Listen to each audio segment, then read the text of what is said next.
तो जब बात आए डिज़र्ट की और चल रही हो सर्दियाँ, तो फिर कॉफ़ी के बगैर कोई डिज़र्ट कैसे बन सकता है। तो आज आपके लिए लेकर आई हूँ कॉफ़ी फ्लेवर्स के साथ 2 फ्लेवर को मिला के तैयार करेंगे कॉफ़ी क्रंच डिज़र्ट।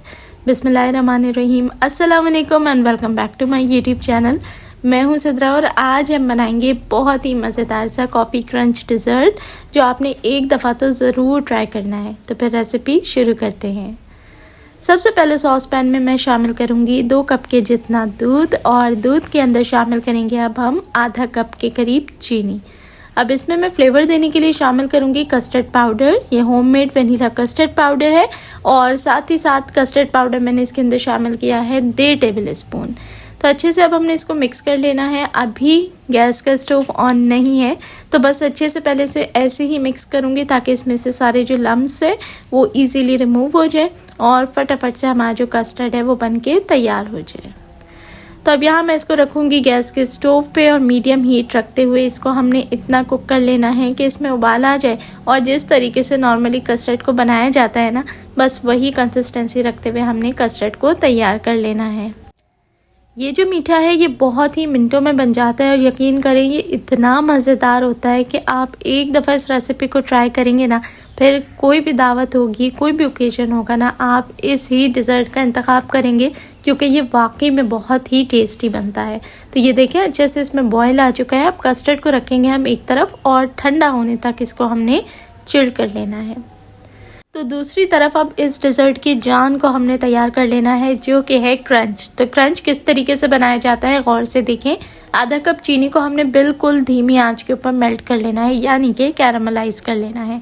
आंच को आपने ज़रा सा भी तेज़ नहीं करना। इस स्टेप में जल्दी की तो डिज़र्ट ख़राब हो जाएगा, यानी कि चीनी आपकी जलना शुरू हो जाएगी।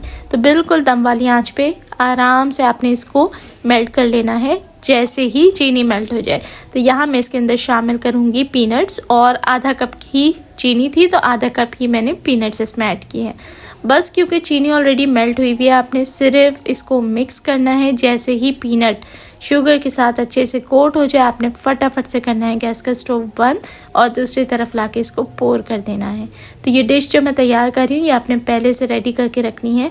आधा चम्मच घी या बटर कोई भी चीज़ लेके आपने अच्छे से थाल के तले पे लगा देना है ताकि चिपकने का कोई चांस ना रहे। और फिर फटाफट से बिना देरी के आपने ये जो कैरमल बनाया था ना, ये क्रंच के तौर पे आपने इस पे ऐड कर देना है और फटाफट से इसको स्प्रेड कर देना है। ये वो स्टेप है जिसमें आपके पास कुछ सेकंड्स की भी गुंजाइश नहीं है कि आप इसको स्टे दें या देर करें, क्योंकि ये फ़ौरन से सेट होना शुरू हो जाता है। तो बस थाल आप पहले से ही प्रिपेयर रखें। जैसे ही कैरमलाइज हो जाए और इसके अंदर आप पीनट्स या फिर जो भी अपना मनपसंद ड्राई फ्रूट ऐड करना चाहें जैसे वॉलनट ऐड करते ही बस आपने मिक्स करना है और फ़ौरन से लाके इसे पोर करना है और फैला देना है। अब ये जो चम्मच पे लगा रह जाता है ना, इसकी आपने परवाह नहीं करनी। बस आपने छुरी की मदद से इसे लगा देना है नीचे कुरच के और ये इजीली नीचे आ जाएगा। बस हल्का से इसे स्प्रेड कर लें और आप थोड़ी देर छोड़ दें। तो अब फाइनल लेयर तैयार करने की तरफ चलते हैं, जिसके लिए मैंने आधा कप की जितनी ली है विपिंग क्रीम। और यहाँ पर एक चीज़ बता दूँ कि अगर विपिंग क्रीम अवेलेबल नहीं तो आप फ्रेश क्रीम का इस्तेमाल भी कर सकते हैं। दोनों सूरतों में आपको इंशाल्लाह बहुत मज़ा आएगा, लेकिन प्रेफर यही करूँगी कि आप जो है विपिंग क्रीम का इस्तेमाल कर लें। क्रीम अच्छी ठंडी होनी चाहिए और उसको अब हमने इतना बीट करना है कि क्रीम थोड़ी सी फ्लफ़ हो जाए। तो ये स्वीटेंड विपिंग क्रीम ली है, इसलिए मैं इसके अंदर चीनी का इस्तेमाल नहीं करूँगी ऑलरेडी, क्योंकि ये स्वीट है फिर काफ़ी स्वीट हो जाता है। तो फिर यहाँ देखिए अब इसके अंदर शामिल करूँगी कॉफ़ी। 1 टेबल स्पून सिर्फ कॉफ़ी पाउडर इसके अंदर शामिल करा है, क्योंकि डिज़र्ट जब कॉफ़ी का है तो उसके अंदर कॉफ़ी का फ्लेवर पूरा आना चाहिए। अच्छा, जो स्टेप मैं आगे जाके करूँगी ना, तो फिर आपको अंदाज़ा हो जाएगा कि उससे मीठा भी बहुत अच्छा बैलेंस हो जाएगा, इसलिए हमने एडिशनली चीनी ऐड नहीं करी। और कॉफ़ी का जो फ्लेवर है ना वो मैंने इसमें बहुत ज़्यादा माइल्ड रखा है, सिर्फ 1 टेबल स्पून ऐड करा है, इसलिए कि डिज़र्ट्स में अगर बहुत तेज़ कॉफ़ी का फ्लेवर आ जाए ना तो वो थोड़ा सा चुभता हुआ लगता है। तो वो 2 अलग अलग चीज़ें हो जाती हैं कि एक तरफ बहुत बिटर वाइब आ रही होती है और एक तरफ बहुत स्वीट।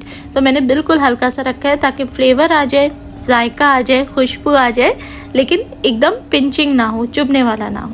अब ये जो क्रीम हमने विप करी है इसमें से आधी क्रीम मैं टॉप लेयर के लिए पहले ही अलहदा कर लूँगी और ये जो बाकी क्रीम है ना, ये देखें अच्छे से सेट हुई हुई है। बस इतनी ही सॉफ्ट विप आपने करनी है। अब इसके अंदर हमने शामिल कर देना है वो कस्टर्ड जो हमने बना के रखा था। कस्टर्ड को रूम टेम्परेचर पे आने के बाद कुछ देर आपने फ्रीज़र में रख देना है ताकि इसका टेम्परेचर थोड़ा ठंडा हो जाए, एकदम पानी ना बन जाए ये क्रीम के अंदर जाकर। और उसके बाद आपने एक दफ़ा इसको हल्का सा बीट कर लेना है। बीट करने का रीज़न ये है कि ज़रा क्विकली ये बहुत अच्छा सा मिक्स हो जाएगा। और यहाँ जो दो फ्लेवर्स आपस में मिले हैं, कॉफ़ी और वनीला, इससे जो फ्लेवर टोटली बन के तैयार हुआ है ना, वो बहुत ही बेहतरीन है। तो रेसिपी आप लोगों को कैसी लग रही है, इसी स्टेज पे एक प्यारा सा कमेंट करके मुझे ज़रूर बताएं। अच्छी लग रही हो तो बस रिक्वेस्ट करूँगी वीडियो को प्लीज़ लाइक ज़रूर किया करें, और जो मेरे भाई बहन पहली दफ़ा आए हैं चैनल पे उनसे रिक्वेस्ट करूँगी कि सब्सक्राइब ज़रूर कर लें। ये बिल्कुल फ्री है और इसके बदले आपको मिलेंगी डेली बहुत ही मज़ेदार सी रेसिपीज़। चलें जी, डिज़र्ट में लाते हैं एक ट्विस्ट, और अब मैं इसके अंदर शामिल करूँगी फ्रूट। तो सीज़न के जो अवेलेबल फ्रूट्स थे वो छोटे छोटे हिस्सों में चॉप करके शामिल कर दिए हैं। मैंने इसके अंदर सेब, केला और मौसमी शामिल करी है, लेकिन दूसरा ऑप्शन जो आपके पास हो सकता है वो ये कि आप इसके अंदर टोटली ड्राई फ्रूट का एक बैच बना के ऐड कर सकते हैं, जिसमें इंजीर, खजूर, काजू, किशमिश, बादाम, पिस्ते हो सकते हैं, या फिर आप इसके अंदर कॉकटेल फ्रूट्स का इस्तेमाल भी कर सकते हैं। लेकिन मैंने फ्रेश फ्रूट्स ऐड करे थे और ये भी बहुत अच्छा लग रहा था। चलिए जी, डिज़र्ट हमारा तकरीबन तैयार हो चुका है। अब ये जो हमने यहाँ पर कैरेमल क्रंच बनाया था ना, इसको अब निकालने का वक्त आ गया। इसको हमने छुरी की मदद से निकाला, किसी भी जिपलॉक बैग में ऐड कर लें और थोड़ा सा कूट लें। कूटने से क्या होगा कि ये जो छोटे छोटे पीसेस में टूट जाएगा और इसका क्रंच बन के तैयार हो जाएगा, जो हमारे डिज़र्ट को बहुत ही बेहतरीन सा जायका देने के साथ साथ उसकी लुक को भी इन्हेंस कर देगा। तो यहाँ देखिए माशाल्लाह से क्रंच हमारा छोटे पीसेस में बन के रेडी हो चुका है। अब चलते हैं डिज़र्ट को असेंबल करने की तरफ। तो यहाँ मैं नॉर्मली लेयर्स लगाने के लिए रस्क का इस्तेमाल कर रही हूँ। ये वही रस्क हैं जो सुबह हम नाश्ते में खाते हैं। दूध में डिप करें अच्छे से और फिर डिश की जो बेस है उसमें इस तरीके से सेट कर दें। दूध में डिप करना इसलिए ज़रूरी है ताकि ये सॉफ्ट हो जाए, और सॉफ्ट होने के बाद ये बिल्कुल भी हार्ड ना रहे। डिज़र्ट खाते टाइम इसको तोड़ना ना पड़े, ये ईजीली जैसे कि एक केक को हम तोड़ते हैं ये उसी तरीके से टूट जाए। ये सेट करने के बाद अब जो हमने अपना वनीला कॉफ़ी फ्लेवर का डिज़र्ट बना के तैयार किया था, उसकी पहली लेयर हम पोर कर देंगे, और उसके बाद उसी तरीके से रस को दूध में डिप करने के बाद सेकंड लेयर लगाएंगे, और सेकंड लेयर के भी लिए हमने उसी तरीके से रस को अरेंज करना है। बस ऐसा होना चाहिए कि पूरी जो डिश है ना उसमें एक पूरी लेयर कवर कर ले। अब बाकी जो लेफ्ट ओवर हमारे पर डिज़र्ट बचा था उसको हमने इस तरीके से लगा लेना है, इसके ऊपर अच्छे से सेट कर लेना है। अब इसे 10 से 15 मिनट के लिए रखेंगे फ्रीज़र में ताकि इसकी टॉप लेयर थोड़ी सी सेट हो जाए। अब जो क्रीम हमने डेकोरेशन के लिए एंड में बचा के रखी थी वो अब हमने इसके ऊपर अप्लाई करनी है। अब यहाँ देखें, समझने वाली बात यह है कि अगर गीले गीले डिज़र्ट के ऊपर हमने क्रीम अप्लाई करने की तो वो सब मिक्स हो जाता है, इसलिए मैंने इसको 10 से 15 मिनट फ्रीज़र में रख दिया था ताकि इसकी जो ऊपर की लेयर है वो थोड़ी स्टेबल हो जाए और क्रीम उसके ऊपर टिक सके।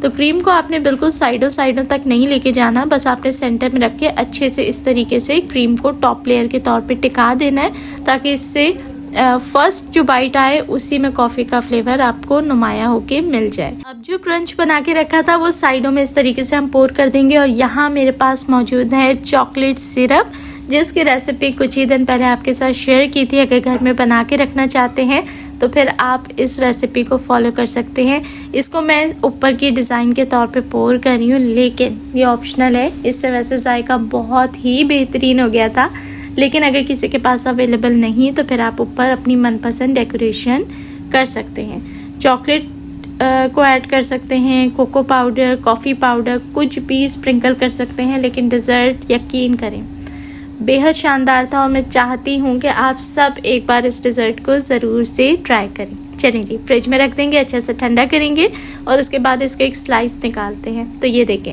माशाल्लाह से बहुत ही मॉइस्ट, बहुत ही मिल्की और बहुत ही क्रीमी ये हमारा कॉफ़ी का डिज़र्ट बन के तैयार हुआ है। और मैं बस क्या ही कहूँ, मेरा दिल चाह रहा है कि इस वक्त मैं इसका एक बाइट आप सबको भी टेस्ट करा सकूँ कि ये वाकई में कितना टेस्टी था। तो आप सबको रेसिपी कैसी लगी एक प्यारा सा कमेंट करके ज़रूर बताएं। अच्छी लगी हो तो बस लाइक शेयर किया करें और मुझे दुआओं में याद रखा करें। अपना रखें ढेर सारा ख्याल। देखने वाले सभी लोगों का बेहद शुक्रिया।